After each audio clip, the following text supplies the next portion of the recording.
Hello. How are you? Let me just check. There's something wrong with the audio here. Speaker should be. I can't hear you. There we Yes. go. I can now. Cool. Hi, how's it? I'm good, thanks, and you? Awesome. Good to see you. Yes. You look well. Thank you very much. You too. How's South Africa besides the load shedding? Good. It's raining actually in Pretoria, so that's good. Okay. Finally, we had a heat wave, so now it's cooling down. It's all Oh, good. wow. Yes. How long has it been hot for? Yeah, about 2 weeks. Okay. Hot. Mm, 32, 34 degrees, so it's hot for us. wow. How's Mm, the family been? good. All Yeah. good. Yes. No complaints. How many kids you got? Two. Two. Mm. Are they? 11 and 16. Fuck, they're big already. Yeah. Wow. Yeah, very big. Wow. Cool. Have you been? Yeah, very good, thank you. Yeah, Guatemala's been really sweet. Yeah, lots of good stuff happening. We making some progress on the men's work business. That includes the podcast and the Live More Perfect Day stuff that I know you're helping with as well. And yeah, I got some plans to get some flow going there. I think there's been a bit of a block in I mean, you can probably see it in the book, but like the expenses have been higher than the actual revenue has been. So yeah, I'm having a look at it, see where the block is there. I know that it's me. I'm just trying to find out exactly what that is and working with some people to sort that out. And I think Okay. some of it as well, like yeah, it has to do with some part of me that was like, not wanting to look at the numbers in some way. Like I've been funding the cost of that business from the money that I made from crypto. And yeah, I think there's a part of me that ran a business before, was super on top of my numbers, had everything sorted, fell out of love with myself and the business, left Johannesburg to go traveling, then took some of the money that I had saved from that business when I was in Joburg, put it into crypto. It fucking just skyrocketed. And I was like, oh, this is so easy. And then started this other business, but then never bothered to go back and do some of I call it decluttering, but getting clear on all the numbers and stuff. And so I was like a little bit like, oh, fuck, it's going to sort itself out. But actually, it doesn't sort itself out till I have the ability to be able to actually look directly at the numbers and know what's going on. So yeah, it was a little bit messy. And I think, amongst other things, that's one of the things that I think has prevented flow of money coming into my world. So, specifically into that business. So, anyway, we're getting there. And then, yeah, there has been some really good flow with the Biltong business here. That So was, good. yeah, that's been like I don't know, it just started for fun. Like my dad came over to visit us and he was like, why don't you make a Biltong box? And he had made one at home. So, Layla, who's my little street dog that we rescued, the our guardian, the guy who's like our houseboy here, built a box for her to live in that she never actually slept in. So we converted that into a built-on drying box and shared it with a few people, and they loved it. And so that's sort of just organically expanded. And yeah, and so I've been sort of running, trying to keep up with what people want, and then at the same time, almost like getting into the same place of like, well, let me tell you how it started. I was like, I just had one wallet. I would buy stuff. And then I would collect money, and then I would also live with that cash. And then I was like, I had no real clue what was going on. And I was like, I actually had this really important moment, which was like, dude, come get this shit clear. You can't fucking just wing it like this. If I'm wanting to call in more financial flow. And in order to do that, I need to have good systems and good processes in place. So anyway, that sort of led us into this conversation where we were today. And I think Mike shared a bit of this with you. But basically, what happened is I went and had a look, and without realizing it, I was under the impression that Zero didn't do inventory. And so I quickly jumped onto Zoho Books, which has inventory, and I started because it was free. And so I'm in a place now where I want to migrate everything onto one platform, the conversation we're going to have now. And because it was working and things have been moving anyway, I do have a relatively good up-to-date set of books in Zoho that will basically be transitioned over into Xero. These names, they sound so similar, Zoho and Xero. But yeah, and move those across into Xero when we've got the chart of accounts set up and we're comfortable with how everything works. So that's sort of like where I'm at with this thing at the moment. Okay, cool. So maybe the best thing for me to share with you would be how I want it to work. And then you can let me know how much you've done on this and maybe go away from this and play around with some stuff. Perhaps I give you a log on into Zoho so you can see where I'm at, build the accounts with the balances that I have so far, or at least set up the chart of accounts. And then one day you move them all across and then we have some sort of transition that I move on to the new system, because how it's working at the moment is people are phoning me, stores are phoning me and letting me know that they need stock. So every day I'm sort of invoicing and collecting money. And at the moment it's all cash. So there's only one bank account called Petty Cash. And that seems to be working fine for now. And I think what would be easier is for me to explain more or less how I'm running the business, and then we can see how we can get the books up to date in Xero. Cool. Sweet. Okay, so I'm wondering what the best way is to tackle this. You've done a little research on this already, right? Mike gave you some background on what the requirements were. What are your questions before you start? I just want to get a sense of where you are in terms of the understanding of what it is that we're trying to do here. Okay, so what I know is it's just a stock. I'm not sure if, okay. So we open an account in Xero that's called Petty Cash, right? So we run it as a bank account. Okay. Yeah. So we do it, I don't know if you do it daily, weekly, or monthly. So we bring it in as a bank account. Right. So cash that you receive, and when you buy stock, we put it in. You can import in Xero with a CSV. So we just use a simple Excel spreadsheet, convert it to CSV. If it's money that come in or goes out, we just put it in the spreadsheet and we upload it. Okay. And then on the chart of accounts, we can open one that says sales Biltong or whatever you want to call it. And then your cost of sales Biltong.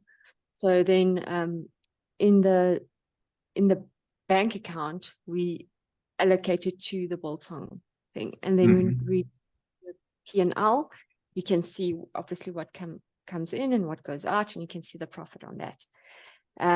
So that's the basic of that, how we can run. Cool. So that I understand how that works. The one thing I would want to check is there a possibility to open, and Alex had looked at this before, Biltong as a department within Live More Perfect Days? Have you looked at departments? So what are you referring to as a department?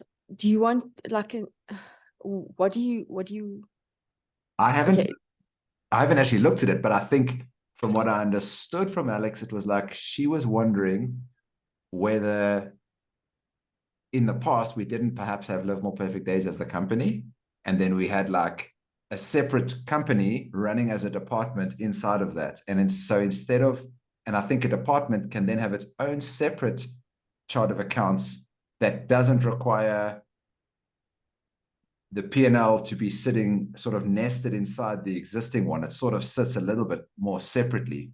And the reason I think that could be better is that it doesn't then muddy the water of what's happening with the Biltong stuff, which has absolutely nothing to do with Live More Perfect Days. We're just using it because we're using the Xero set of books and running it that way, and seeing whether that's not perhaps better, because I think, well, let me say this.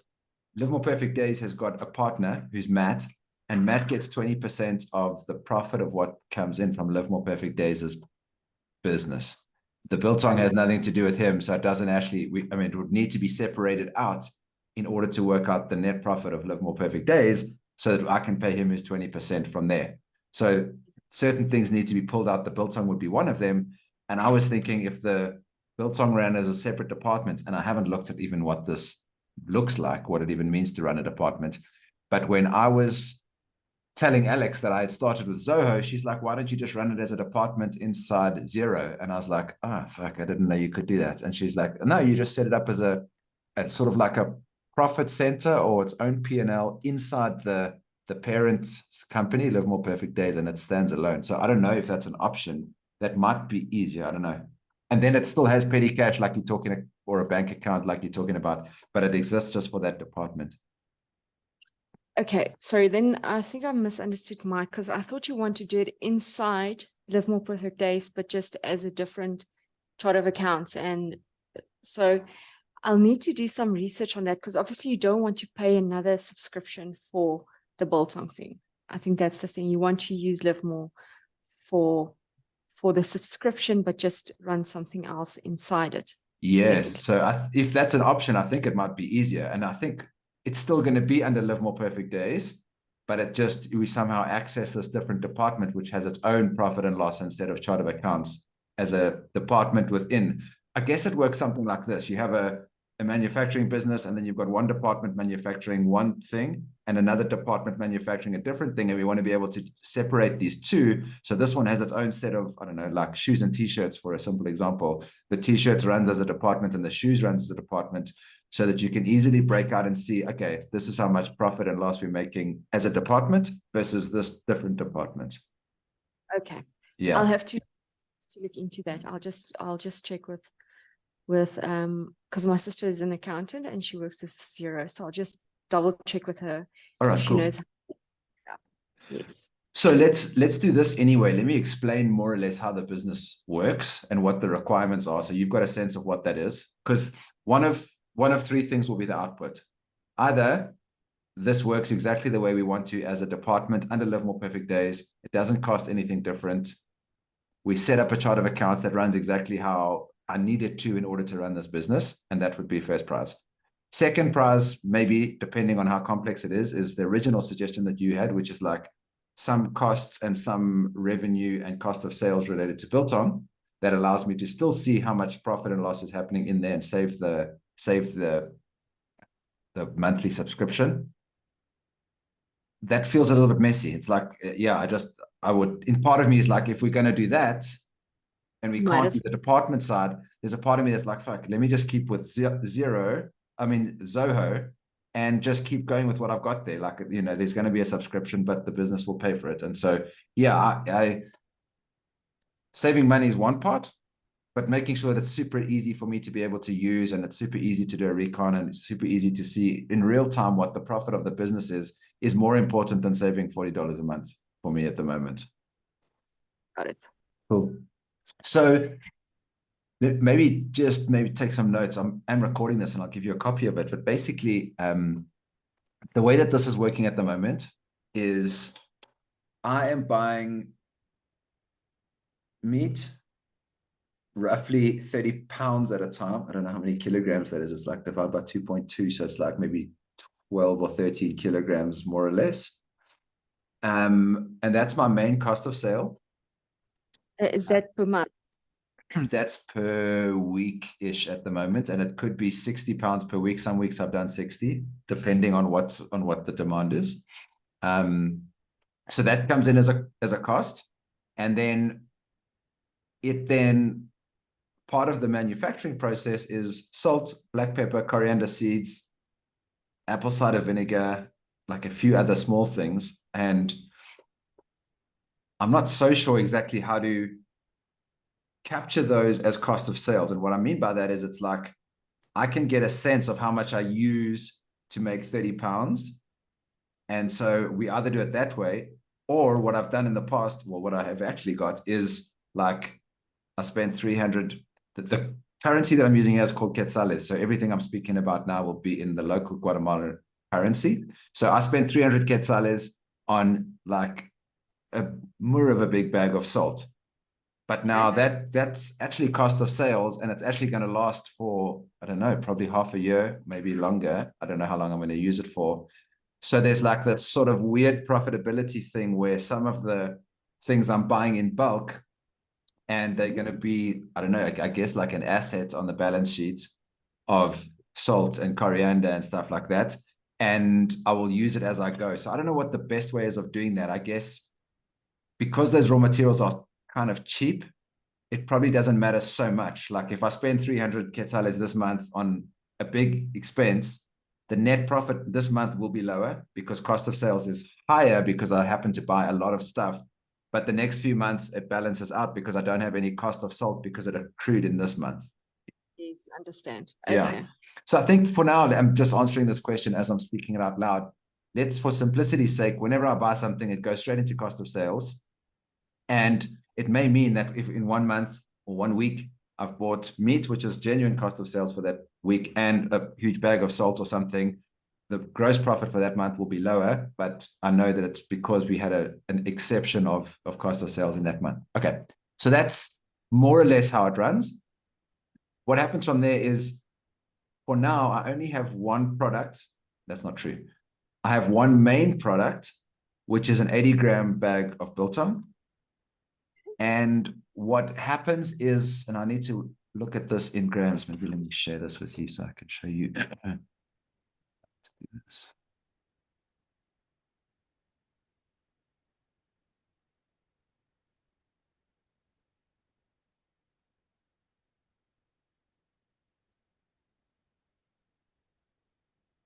Because I haven't quite mastered exactly how to make this work, I have something that looks a bit like this.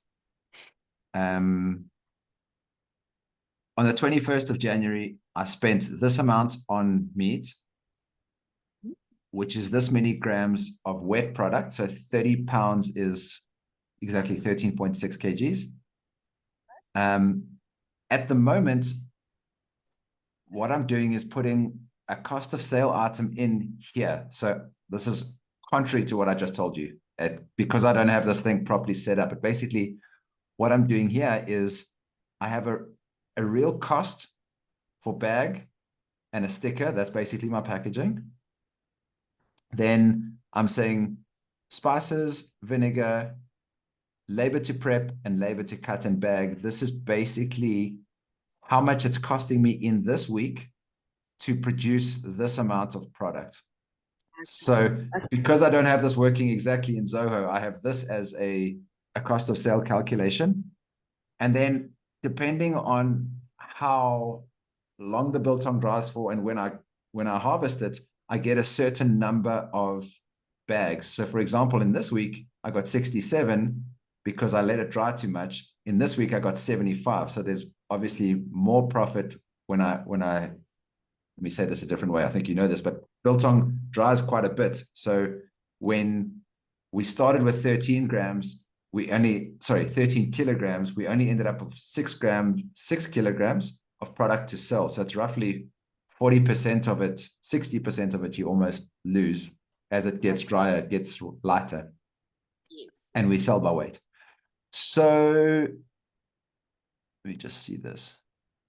So that at the moment is what I'm working out my calculation for this particular run. So on the 21st, whatever day that was, I hung that on a Monday, let's say. This is how much I spent on meat. It gave me that many grams. This is how much it cost me, where I just add basically the spices, vinegar, labor, and added those in to just get a sense of exactly what that was for this particular production. And I think we could do this a bit better, perhaps in Zero. I just want to give you a sense of how it works. And then sales.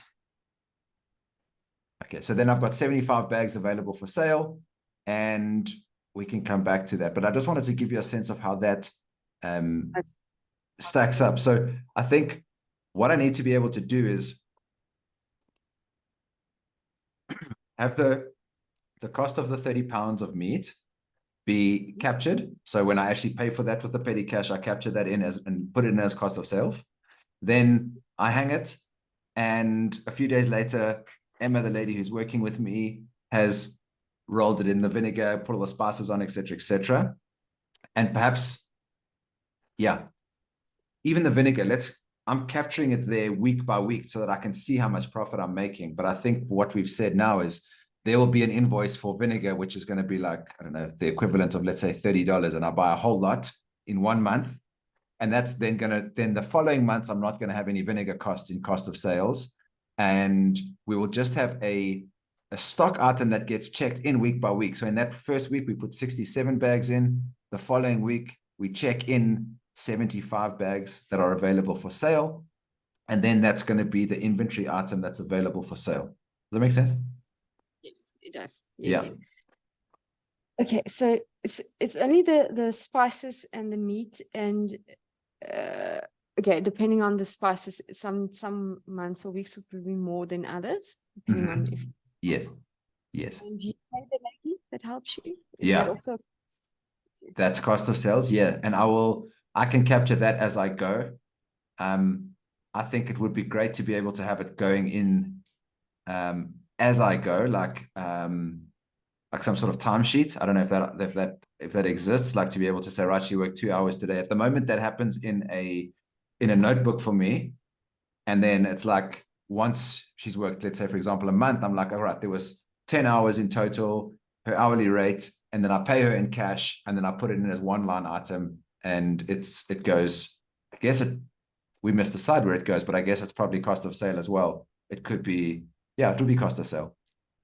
Salaries and wages, yeah, cost of sale would be. It's cost of sale because I don't pay her if I'm not making biltong. Yes. Yeah. So I think putting it in as cost of sale means that it gives us a real percentage there. And that's it. I guess even bags and stickers, we could just keep in as those big numbers, meaning like if I buy, like I did the other day, 300 bags or 600 bags, then that month will have higher cost of sales. And then the rest of the months, it just doesn't have any. But we're obviously using the bags until we've been through 300 bags. And then we have another sale of expense of bags. Yes. So that's it. The next little thing that I would need to do is have the way to be able to check those items in as stock items. So I've got 67 items available for sale now. What I then have, and this is something for you to see if you can support me on, is I've got 2 prices to sell those at. Meaning, if I sell it at a wholesale price, meaning to a store, I sell it at 80 quetzales, and they retail it for 100 quetzales, meaning the customer pays 100, the store pays me 80, and they're making 20% on each product that they sell. It can also happen that I walk past somebody in the street that I know who's like, hey, have you got any biltong on you? And I sell it directly to them for 100, in which case I've got a different sale price. So I sold the same 1 unit, but instead of selling it for 80, I sold it for 100. Your profit, okay. Yeah. Okay, 1 to 1. Okay, so that's 80, and that will be 100. Okay. And those stock items can also be, thank you, love. Those stock items can also be handed out as samples. And so I'm not so sure how to track that, but that basically looks like I go and see a new store and I give the guy some consignment stock, and I say, here's a bag for you to eat. In some ways, the cost of that bag isn't actually 80 or 100. It's actually only 30, which is like the genuine cost of what it costs me to make the thing. So, but it still needs to take 1 off the inventory. So there's like a different sale price almost. There's like a 30 quetzales sale price for that. And I think just in order to make sure that we're tracking, that we have the right number of stock on hand, when I give one away as a sample, it's at that rate. Yeah. So you want to track your, obviously the end product, the bags. Yep. And you want to track your spices and vinegar and whatever the bags and the stickers, or do you know? I guess in some ways, for simplicity for now, it's probably easier that we don't have to track the bags and stickers. And the reason why I say that is because, first of all, there's some failures, like sometimes the vacuum sealer doesn't work, or there's a small hole in the bag and it doesn't work, so we throw some away, and there's a bit of a variance there. I guess we could have it. I mean, there are ways to be able to have, I think it's like component inventory, meaning one bag of biltong equals one sticker, one vacuum bag, and 80 grams of meat equals one product. If we can do that and it's not too much of a pain in the ass, then we can do that. I think where I'm bumping up here is my understanding of what the system can do in terms of its ability to be able to track that stuff. So if it's possible and we have it coming in that we have, let's say we buy 300 bags and 300 stickers, those go in and they sit as like components of inventory. And when I then hang the meat and have, let's say, 75 bags available for sale, it will know that it has taken 75 times 80 grams of meat, 75 bags, and 75 stickers. Yeah. It's just I'm not sure. Say for example, you buy 10 kgs of meat this week, but next week you're gonna Luna, buy. can you give me 1 sec? I want to quickly just help Araminta with one. Give me 1 second. Someone rang the doorbell. Give me 1 sec. And remember your question.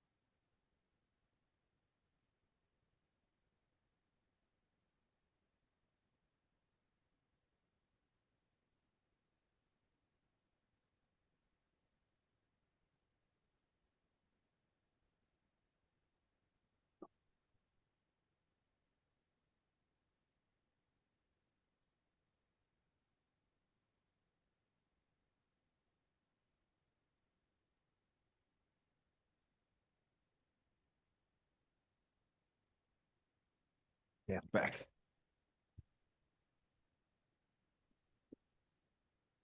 Sorry, so ask that again.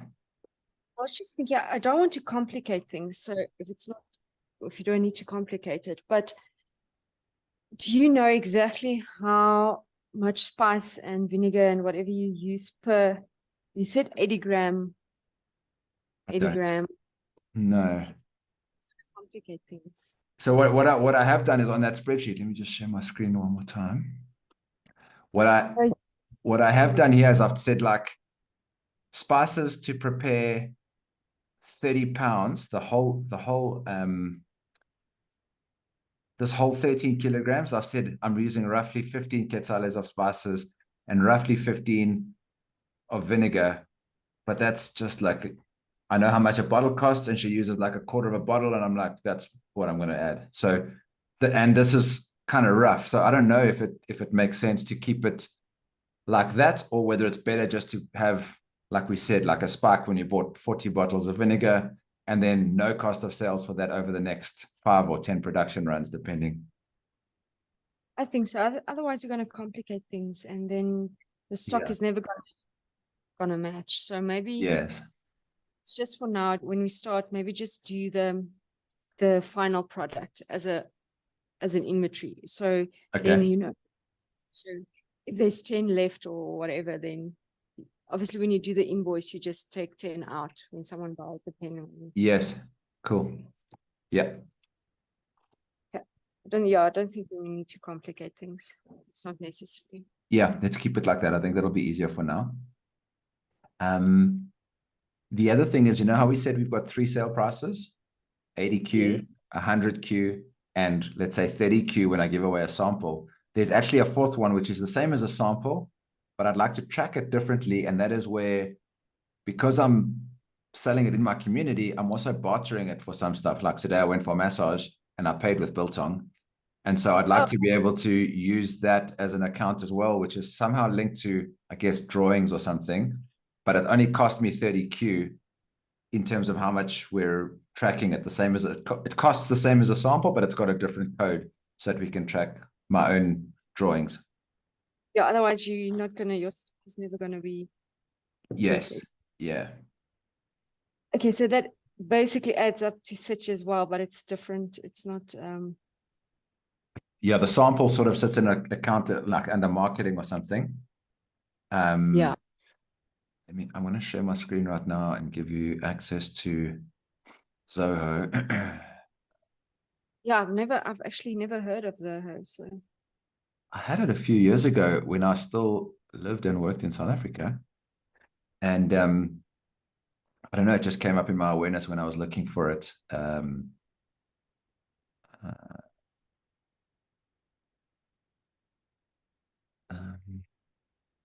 so there was something here that was.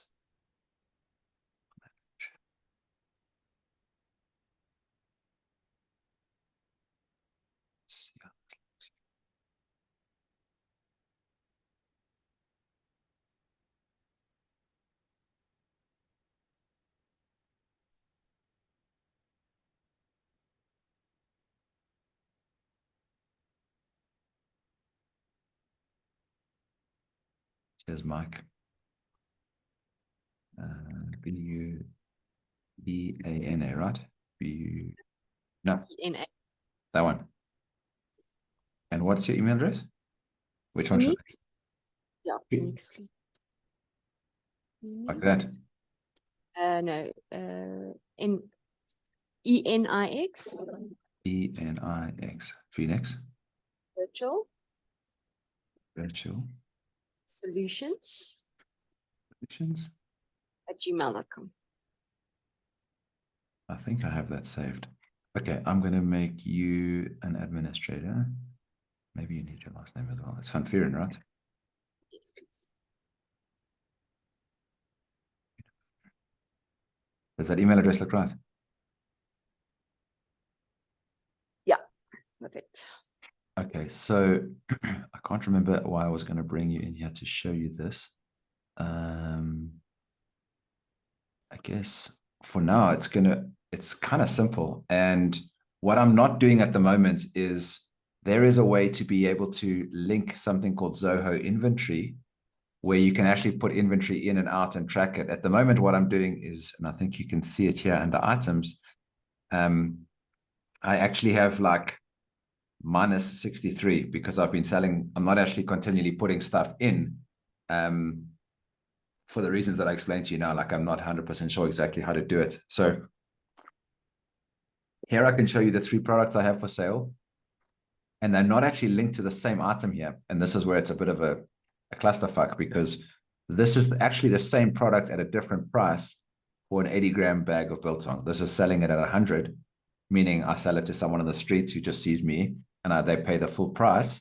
And this is the price that I use to sell to a store, but it's actually the same item. So I don't know. This is where I got stuck. I was like, oh shit, I need this. So I just created a new item, but it doesn't actually work that well, because when I sell this top one, it actually needs to take one of these away. You know what I mean? Yeah. It's the same stock. It's just. Yeah. Okay. And then, and this is like another layer of complexity that I don't think we have to solve now, but I'll share what it is. It's that sometimes people will be like, oh, I'll buy 200 grams of bulk from you. And so I have 1 gram for 1 quetzale, and I just sell it. I just invoice 200 of these items so that my price is right, and it's 200 grams. But again, it's not linking back to anything here. So I don't think we're going to need to use this one, but I'm just sharing what my mindset was at some point. Like, people are like wanting to buy bulk and I want to give them a better price. But this is starting to get a bit confusing, because let me say this another way. If I go back to this sheet over here, essentially what happens is I actually have 6,000 grams for sale. That's what I have for sale. If someone was to buy 200 of them, it would take away from that, and there would be whatever, 5,800 left. When someone buys an 80-gram bag, one of these 75-gram bags, it would take away 80 grams. So really, I have a business that sells by the gram in batches of mostly 80-gram bags, but sometimes it could be 200 or 300 or something. So yeah, I don't know if that adds a layer of complexity, or, I mean, it makes sense to me, but I don't want to have to invoice 80 to someone who buys 1 bag. Do you know what I mean? Just say that again. I don't want to. Yeah. So I had 13 kilograms to start. or 13,000 grams. Then I hung them and I had 6,000 of finished product that's cut and ready to be bagged. Someone in the week said, oh, I'll take 200 grams. And so rather than making 3 little bags, I give them a big bag, or I just give it to them that I don't have to do packaging. And so I sell a version of this, which is basically however much they choose to buy, and I sell it there. I also then happen to sell 75 bags. Yeah. And those bags are 80 grams each. And so really, when you look at the business like holistically, really I'm selling grams of biltong. That's the main underlying thing that I'm selling. I'm selling them either in 80-gram bags, almost all of it is that, at those different prices which we spoke about. But sometimes people are buying per gram, and I give them 20 grams, 30, 200, whatever it is. But what I'm saying is it doesn't make sense to have this number here be, well, it's 6,000 grams. So basically, when I invoice a customer for an 80-gram bag, it should really be one bag on their invoice, not 80 times 1 gram. Okay, yeah. Yeah. Okay. So again, I don't know. I think for now, let's not worry so much about that. I think we could probably do manual journals for those if someone buys something different. I mean, I don't know how it affects the stock. If somebody, I actually don't know what to do. Like, I don't know what happens when someone says they're going to buy 200 grams, but basically my 6,000 grams is going to be 5,800. So I would need to maybe work that out separately, and maybe we'll just talk about how to get that stock right if I do sell like a bulk order like that, because it obviously wouldn't then go into bags, but I did sell. So yeah, maybe it's just a manual sale process or a journal or something to get the sales right and the cash right. But the inventory is going to be less bags because I've only got 5,800 grams to make bags from. Okay. Yeah, I think that's answered the question as I've been explaining it to you. I think that makes sense. So in that example, I've got 6,000 or 6 kilograms, 6,000 grams for sale. When we work that out, that's going to be, I think that's the 75, 6,000 divided by 80. Exactly. So that's 75 bags. If in that month I decided that my 6,000, I sold 200 grams to a friend, that's 5,800. I would capture that sale differently, meaning I would sell 200 quetzales worth of meat, and then I would take 5,800 and divide it by 80 and say I've got 72 bags, and then I would check that into inventory as the stock that I now have on hand, and then those can be sold the way we were talking about before. 80 grams. Okay. Yeah, makes sense to me. Yeah. Yeah, that makes sense. Cool. Yeah, sorry, there was a long way around to get there, but I needed to explain it. I just need to get my head around this. So yeah. I'm getting my head around it as well. So yeah, feel free to ask me questions. Yeah, like I'm kind of winging it a bit. Yeah. Okay, no, I'm sure I will. I'll need to go and think about it and see how we can do it on zero. And then obviously I'll have a few questions. But I think for now, it's just, yeah, it's basic just to get the stock inventory, and yeah, the rest, I think if we get that, yeah, I'm not sure. I don't, like I said, I don't want to complicate things. No, let me share something else with you while I'm here. So share screen, hide this thing because it's annoying. Inside here, there is a, let me explain what I'm doing here. This has the option to be able to use, this is like, let's say for example, like I've already started with this and it's Zoho and it's working for the most part. I mean, it needs a bit of cleanup based on what we've spoken about, but in some ways it's actually working. And you have access to it now, like I shared it with you. But perhaps you can, at the top right here, you can go to Zoho inventory. And when I haven't been through the setup even, but let's say, for example, at the end of this production run, we had this many bags, etc. And I know that I've got 75 bags available to put into inventory. Zoho, and this is basically if we decide to stick with Zoho, there's a way to be able to just have an item here and we create, and I don't know exactly how to do this, we could just add the 75 bags that I made this week into stock here, and then it comes back to, let's assume I did it properly here. I haven't done this and got it to work yet, but it does work and integrate. We just go back to Zoho Books, and suddenly when we go back to items here, the 75 items that we added show that we've got now, whatever that works out to be, let's say 9 items on hand. Do you know what I mean? I know on Xero, when you do the product, when you do the invoice and you put, say, for example, 10, it will take it automatically off the stock. Yes. So you can see how much you have on hand. And so what I was showing you there is, it's like, maybe if we look at this and it's like too much of a ball ache to do it inside Xero, we could say, like, just stay with Zoho Books and just decide to keep flowing with it inside there. When I get to the time that I need to pay for it, this on the free version here, then we pay for it. But there's a part of me that's like, shit, we've already got Xero. You know how to use it. You're going to be doing the books for the businesses. To have to go learn another whole system seems like more of a lust. So perhaps if we can make it work there, that's first prize. Yes, if we can do integrate it with your current Xero subscription, yes. Otherwise, I might need to use Zoho, but I'll do some research on that. I'll find out that. Awesome. Yeah, and then I think Xero has this, and it's pretty standard, I would guess, but like, I'm running it all from my phone at the moment. So when I go and see somebody and they take 25 bags from me, there and then I invoice them. And at the same time, I receive the payment on my phone, and their statement's up to date and everything's sorted. And you'll be able to see that inside the Zoho book. So I've actually got customer aging of people that still owe me money and people that have paid with up-to-date statements. So yeah, I would expect that Xero has something similar.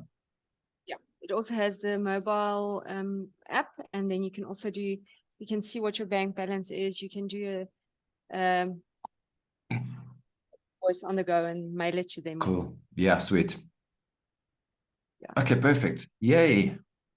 Just show me in Zoho how you do it. I like I said, I've never worked in. I just want to see how you do the invoice, what it looks like.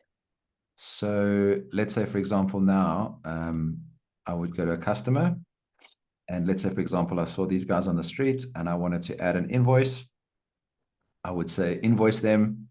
It creates an invoice number automatically. I don't use the invoice order number because it's obviously not a formal thing, but we would have an order number if it was more. I don't have salespeople at the moment. At the moment, I've got items here, and I've only got the ones that I showed you before. So let's say, for example, I know these guys are my mates and they don't get the wholesale price. So they are at the moment buying Biltong at 100 Q per bag. But let's assume it was a store and these oaks take 25. I would sell 25 of them at 80, which means they owe me 2,000. This needs to be deleted because I don't need that. That's it. And that's it. Then I press save and send. The mobile app looks a little bit different, but basically when I send it, then it will show up on these customers as a this is actually a bit of a mess on this account because I don't know, I put it in as unused credits instead of a payment, so I need to fix that, but we can go through that. But essentially, they would owe me the 2,000 quetzales as a function of having paid. Let me show you someone that owes me money. I know she owes me money. So she owes me 2,000 Q for stock that I've given to her. And when I wanted to payment, I would just go customer payment. It's for this customer. She paid, I can say the full amount. So it puts 2,000 in. Deposit it to, because I only have petty cash at the moment, it goes to petty cash. That's basically my little wallet with cash in it.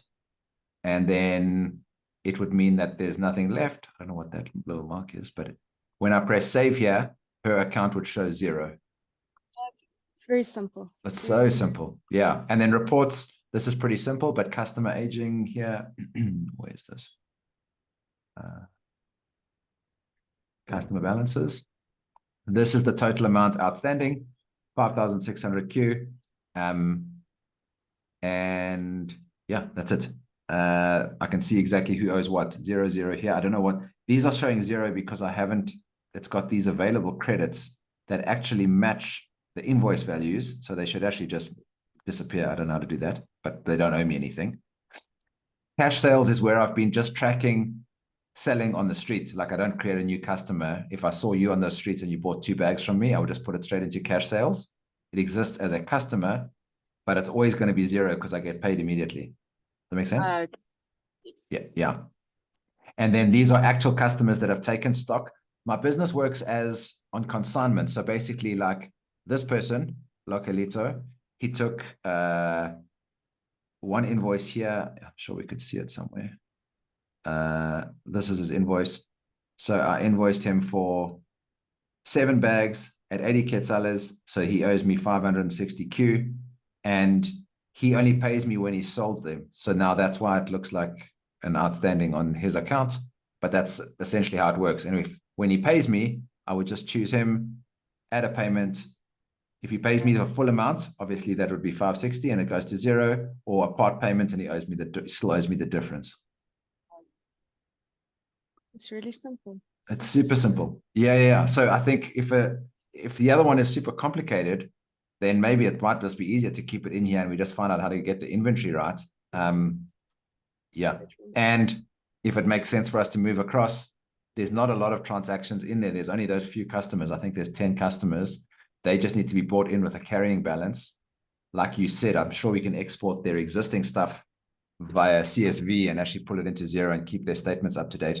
But to be honest, most folks here don't even have an accounting system. Like in Guatemala, the store owners are basically just paying me in cash and they've got little notebooks. So they don't worry about statements, or there's no one's asking me for a statement. It's like they know in their own way how much they owe everybody. But if I sent them a statement, they would be impressed, but that no one's asking for it. What I mean by that is if we move over, we don't have to take over existing balances. We will just take over exactly what the opening balance is on, let's say, 1st of March, because that's when we decide we're going to 0. We take the 10 people that owe us money. We work out that this woman owes us 2,560, whatever those numbers are. And then we check in all the stock, get everything up to date. I'll give you the petty cash balance of what's in the wallet. And then we start with 0 from that day. And going forward, it would be right from there going forward. Yeah. Okay. That sounds good. Yeah. I think if you do the research and see if we can put a department together inside 0, and that makes sense, then golden, we go with that. If you do that and it's like a bit of a nightmare, or it doesn't work the way we think, and you also spend 10 minutes poking around in Zoho and you think it's easier to do that because we just need to find out how to track the invoices, sorry, the inventory, the stock items, and we decide to keep it there, I'm also cool with that. Okay. I think what I'll share with you is our medium to long-term plan is to have you be part of our financial team for Ignite, Live More Perfect Days, and this, doing some sort of a recon. And so if it makes sense and it's not too difficult for you to just use Zoho and get the same thing accomplished, to be honest, for now, there's not even going to be a tax return or a compliance thing. This is really only management for me. If I ever was to become bigger and have to register a company here in Guatemala, then I would use this as my starting point to pay tax and do all of that. But because it's cash business, all I really want for now for this business is to be able to check how much stock I've got and how much money I'm making and who owes me money. Okay, perfect. Yeah, that's good. Okay.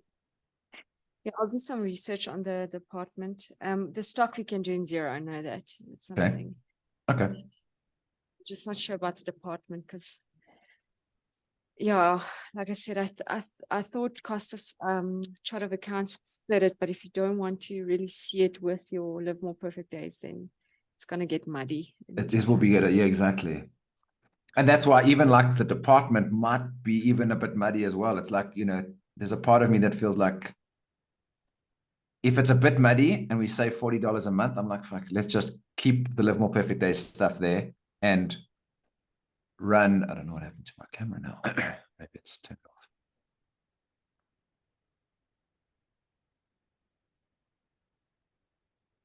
Give me one sec. I'll be back with you now. There we go. The other camera has turned off.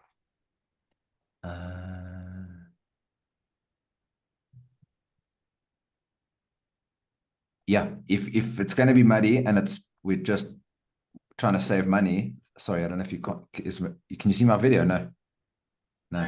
Anyway, I'm still here. Yeah, if it makes more sense to keep it in Zoho because it's just going to be too messy to try and save $40 and have it sit like nested inside Live More Perfect Days, then maybe it's easier just to keep it there, and we can decide that when you have a look at what comes Okay. out of the research around a department. Okay. No, I'll definitely do that. I'll get Awesome. back to you. Definitely. But thank you for the Thank opportunity. you. Yeah, awesome. Well, there we go. Sweet. Cool. Thank you. Nice to see you. Anything else? Nothing. Do you have a quick question on the other recon? How's the Ignite Live More Perfect Days Gemors coming? Okay. I did send Alex all the recons that I found, or the findings. She actually just, I think about 2 hours ago, she sent me a WhatsApp. Uh-huh. So I'll have a look. Because yeah, on Live More Perfect Days, it doesn't seem like you have everything goes to the loan account. It doesn't get paid to Ignite. So obviously it doesn't balance. So Okay. she said give me access to Ignite, and then I can just do the recons and balance and see what it looks like after that. Okay, cool. Have you got an idea of how long you think that's going to take? Is that days away or weeks away? No, days, Okay. definitely. So next week we might have something to take a look at. Yeah. Yeah, it needs to be actually I want to have a meeting with her as well. So not next week, the week after, the 12th, I'm going on a cruise ship until the 18th. So I would like to do everything before I go. It's a whole week. Yes. Yes. So Sweet. I'll definitely do it next week. All right, sweet. Thank you. Cool. Yeah, I think that feels like I said at the beginning, that's like a little bit of the decluttering that I think is actually part of my process of getting my own shit together and see exactly how much my loan account is, how much the business owes me, how up to date the Ignite books are, and stuff like that. So I think once that comes into alignment, there's going to be a part of my nervous system that's going to be a bit more chill to know exactly what's up instead of this like gremlin that I just, you know, the Tupperware cupboard where you just fucking never get it right and you just shut the door. It's like that. Yeah. Your chakras are blocked, so Mm. Yeah. so Thank you. Yeah, so that's it. If you've got any questions around that, just chat to Alex or to me directly. Yeah. I will. I will definitely do that. Thank you. Sweet. Where are you cruising to? Mozambique. Oh, yes. What boat? I'm not sure. MSC, I think orchestra. I'm not Oh, sure. cool. The whole family. No, no, just me and Leon. Ah, nice. Yay. How long is that for? A week? Yeah, we're leaving on Monday and we're coming back on the Friday. Yay. Wow, enjoy. So lekker. Thank you. Yeah, I think it's going to be fun. Cool. If you have any questions in the meantime, feel free to send me a voice note or a message on WhatsApp and yeah, around the Biltong stuff. And yeah, just let me know what you find. And if we need to jump on another call, I can do that as well. Perfect. I'll do that. Thank you for making this time and for staying up so late for me. No worries. Thanks for your time. You Have a nice weekend. too. Thank you. Ciao. Bye.